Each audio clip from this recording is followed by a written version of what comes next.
అది 2025 ఆగస్టు 28వ తారీఖు.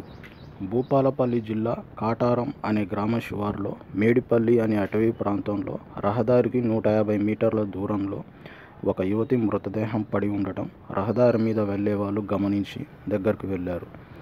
భరించలేని దుర్గంధం ఆ మృతదేహం నుండి వస్తోంది. మృతదేహం కుళ్ళిపోయి ఉంది, కానీ దుస్తులు అలానే ఉన్నాయి. తలభాగం ఛిద్రమైపోయి గుర్తుపట్టలేని విధంగా ఉంది. ఒకవైపుకు ఆ యువతి ముడుచుకొని పడుకొని ఉంది. ఆ మృతదేహం పక్కనే ఒక ఆధార్ కార్డు పడి ఉంది.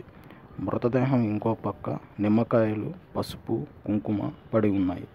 వాళ్ళు వెంటనే పోలీసులకి ఫోన్ చేశారు. కాసేపటికే పోలీసులు అక్కడికి చేరుకున్నారు. వారికి ఒక అనుమానం వచ్చింది. అది ఏంటంటే, యువతి దేహం కుళ్ళిపోయి ఉంది, కానీ నిమ్మకాయలు మాత్రం వాడిపోకుండా ఫ్రెష్గా ఉన్నాయి.